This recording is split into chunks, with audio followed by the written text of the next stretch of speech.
ഏയ് മാളവിക, എല്ലാ കാര്യത്തിലും അപൂർവയുടെ സമ്മതം ഇഷ്ടമൊക്കെ നോക്കേണ്ട കാര്യം എന്താ ഇയാൾക്ക്? ഓപ്പണായി സംസാരിക്കുന്നോണ്ട് മാളവികയ്ക്ക് എന്നോട് ദേഷ്യം തോന്നണ്ട. തന്റെ ഫ്രണ്ടിനെ കുറിച്ച് സ്റ്റുഡൻസിന്റെയും ടീച്ചേഴ്സിന്റെ ഇടയിൽ അത്ര നല്ല അഭിപ്രായമൊന്നുമല്ല. ക്ലാസ്സിൽ ആ കുട്ടി മറ്റുള്ളവരോട് എങ്ങനെയാ പെരുമാറുന്നതെന്ന് മാളവികയ്ക്കും അറിയാലോ. തന്നോടല്ലാതെ മറ്റാരോടും ആ കുട്ടി മര്യാദയ്ക്ക് ബിഹേവ് ചെയ്യുന്നത് ഇതുവരെ ഞാൻ കണ്ടിട്ടില്ല.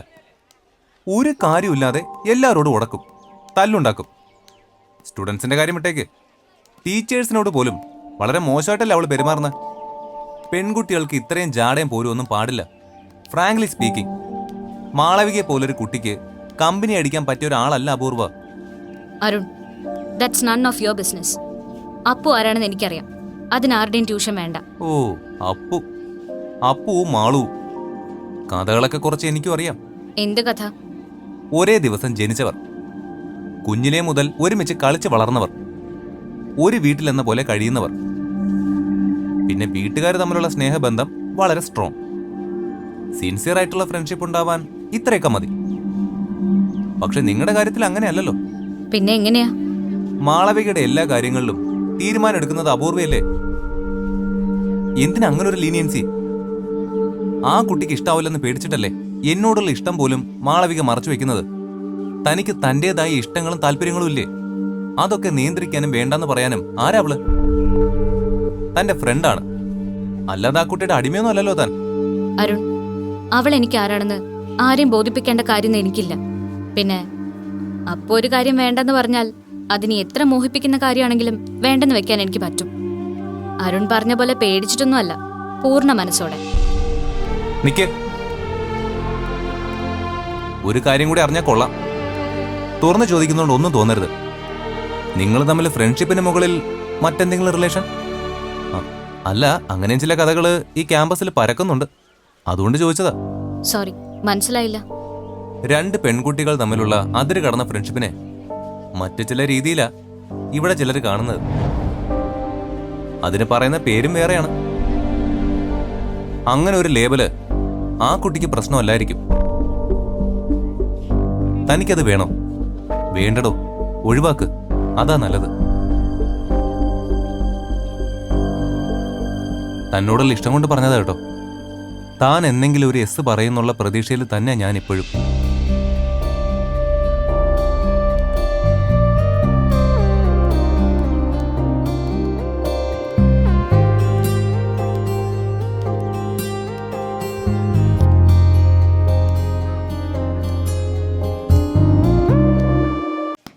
എത്ര കാലം നീ ഇങ്ങനെ അവളുടെ തേപ്പ് സഹിക്കോടാ? അരുൺ, ഞാൻ പറഞ്ഞില്ലേ, അപൂർവ കൂടെ ഉള്ളിടത്തോളം നിന്റെ പ്രപ്പോസലിൽ അവള് വീഴില്ല. വിട്ട് കളയുന്നതാ മോനെ നല്ലത്. എന്താ ബ്രോ, എന്താ അവള് സ്റ്റാൻഡ്? എനിക്ക് പറയാനുള്ളതെല്ലാം ഞാൻ പറഞ്ഞു. ഇനി അവള് തീരുമാനിക്കട്ടെ. അതിന് തീരുമാനം അവളുടെ അല്ലല്ലോ മച്ചു. ആ പിശാശ് ഓക്കെ പറയാത്തോടത്തോളം കാലം നീ ഇങ്ങനെ പോസ്റ്റായിട്ട് നിൽക്കേണ്ടി വരും. എന്ന് വെച്ച കട്ട വെയിറ്റിംഗ്. ഫീലിംഗ് പുച്ചോടാ മച്ചു, വെറും പുച്ഛം.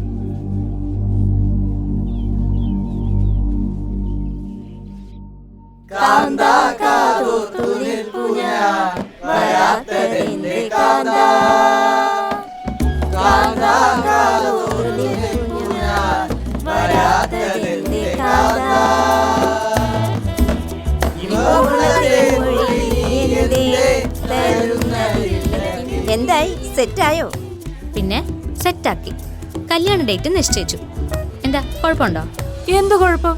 നിങ്ങൾ രണ്ടുപേരും പൊളിയാ, സൂപ്പർ.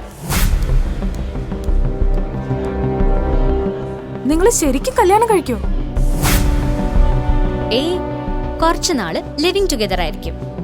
എന്നിട്ട് ഒരു കുഞ്ഞായതിനു ശേഷം കല്യാണം കഴിക്കാനാ തീരുമാനം. അപ്പൊ ആ കൊച്ചിനെ കൊണ്ട് സദ്യക്ക് ഉപ്പ് വിളമ്പിക്കാലോ. എന്താ? അടിപൊളി. നല്ല കലക്കം മറുപടി. നിന്റെ ചങ്കിനത്ര പിടിച്ചില്ലെന്ന് തോന്നല്ലോ. അത് ഞാൻ ശരിയാക്കിക്കോളാം. തൽക്കാലം മക്കള് ബാക്കിയുള്ളവരുടെ സീൻ പിടിക്കാൻ നിൽക്കാതെ പോയി സ്വന്തമായിട്ട് വല്ല സീനും ഉണ്ടാക്കാൻ നോക്ക്. ചെല്ലേ.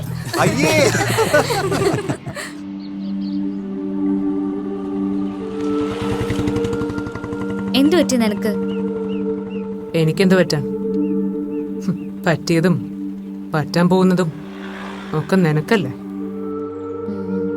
മിസ്റ്റർ അരുൺ ഭാസ്കർ ആണോ നിന്റെ പ്രശ്നം? Who the hell is he? എന്റെ പ്രശ്നം നീയാണ്. അല്ല, എന്താ നിന്റെ ഉദ്ദേശം? കണ്ട വായി നോക്കിയുള്ളായിട്ട് പബ്ലിക്കായിട്ട് ഇങ്ങനെ കൊഞ്ചിക്കൊഴയാൻ നാണോ ഇത് നിനക്ക്? കൊഞ്ചിക്കൊഴിഞ്ഞോ? ഞാനോ? ദേ അപ്പുസെ, വെറുതെ ഇല്ലാത്തൊന്നും പറയല്ലേ. അപ്പൊ ഞാൻ കണ്ടതോ? നീ എന്ത് കണ്ടുന്നാ? അയാൾക്ക് എന്നോട് എന്തോ സംസാരിക്കണമെന്ന് പറഞ്ഞു. ഞാനത് കേൾക്കാൻ തയ്യാറായി. അതിന് നീ എന്തിനാ ഇങ്ങനെ ഇറിറ്റേറ്റഡ് ആവുന്നേ? ഒന്നുമില്ലേലും അരുൺ നമ്മുടെ സീനിയർ അല്ലേ? അവനെന്താ നിന്നോട് പറഞ്ഞത്? അല്ല, അരുണിനെ കുറിച്ച് എന്താ നിന്റെ അഭിപ്രായം? അതല്ലല്ലോ ഞാൻ ചോദിച്ചത്. പറയാം. കേട്ടിട്ട് നീ അവനോട് ചാടിക്കേറി റിയാക്ട് ചെയ്യാനൊന്നും പോരുത്. ഏറ്റോ? നീ കാര്യം പറയുന്നുണ്ടോ? അവന് എന്നോടൊരിഷ്ടം. ഇഷ്ടമെന്ന് പറയുമ്പോ ഞാൻ ഓക്കെ പറഞ്ഞ സീരിയസ് ആയിട്ട് തന്നെ പ്രൊസീഡ് ചെയ്യാന്ന് പറഞ്ഞു. എന്നിട്ട് നീ എന്ത് പറഞ്ഞു? ഞാൻ എന്ത് പറയാൻ? അങ്ങനെ പെട്ടെന്ന് ഉത്തരം പറയാൻ പറ്റുന്ന കാര്യമല്ലല്ലോ ഇത്. ഇനി പറ, ഈ അരുൺ ഭാസ്കറിനെ കുറിച്ച് നിന്റെ അഭിപ്രായം എന്താ? ഒന്ന് പറയടോ, ജാടയിടാതെ. നിനക്കവന് ഇഷ്ടമാണോ? അങ്ങനെ ചോദിച്ചാ ഒരു 50, അല്ല ഒരു 60% പയ്യൻ കുഴപ്പമില്ലെന്ന് തോന്നുന്നു. ബാക്കി 40% നിന്റെ അടുത്താ. നീ കൂടി ഓക്കെ പറഞ്ഞാലേ ഞാൻ അവന് ഗ്രീൻ സിഗ്നൽ കൊടുക്കൂ. ഞാൻ ഓക്കെ പറഞ്ഞില്ലെങ്കിൽ എങ്കിൽ നമ്മൾ ഈ 40% അങ്ങ് ഫിക്സ് ചെയ്യും. അവനോട് പോയി പണി നോക്കാൻ പറയും. അപ്പൊ അതാ നല്ലത്. അവൻ പോയി അവന്റെ പണി നോക്കട്ടെ. നിന്നെ ഇപ്പോ അങ്ങനെ ഒരുത്തനും കണ്ണു വെക്കണ്ട. ഞാൻ സമ്മതിക്കില്ല. അല്ലെങ്കിലും അവനൊരു ഫ്രോഡാ. ഇതൊക്കെ നിന്നോട് ആരാ പറഞ്ഞേ? അതെ, നിങ്ങൾ പൊയ്ക്കോ, ഞാൻ വന്നേക്കാം. ശരി. എന്താ രണ്ടുപേരും കൂടി ഒരു സ്വകാര്യം? ഏയ് ഒന്നുമില്ല. മനസ്സിലായി. അരുണിന്റെ കാര്യാവൂ അല്ലേ? ഞാൻ കണ്ടു. കോൾ അടിച്ചല്ലോ മോളെ. മുറുക്കി പിടിച്ചോണേ, ഇല്ലെങ്കിൽ ആരെങ്കിലും കൊത്തിക്കൊണ്ട് പോവും. ആരും കൊത്താതെ ഞാൻ നോക്കിക്കോളാം. ഇയാള് തൽക്കാലം ചെല്ല്. ആ പിന്നെ ഒരു ന്യൂസ് അറിഞ്ഞു. നമ്മുടെ ക്യാമ്പസിൽ ചില ലെസ്ബിയൻ റിലേഷൻഷിപ്പ് ഉണ്ടെന്ന് പ്രിൻസിക്ക് റിപ്പോർട്ട് കിട്ടിയിട്ടുണ്ട്. HOD-മാരോട് സ്ട്രിക്റ്റ് ഒബ്സർവേഷന് ഉത്തരവിട്ടിരിക്കുക മാഡം. ഒന്ന് സൂക്ഷിച്ചാ എല്ലാവർക്കും നല്ലത്. ആര് സൂക്ഷിക്കണമെന്ന്? എന്ത് സൂക്ഷിക്കണമെന്ന്? എന്നെ നീ പറഞ്ഞതാ?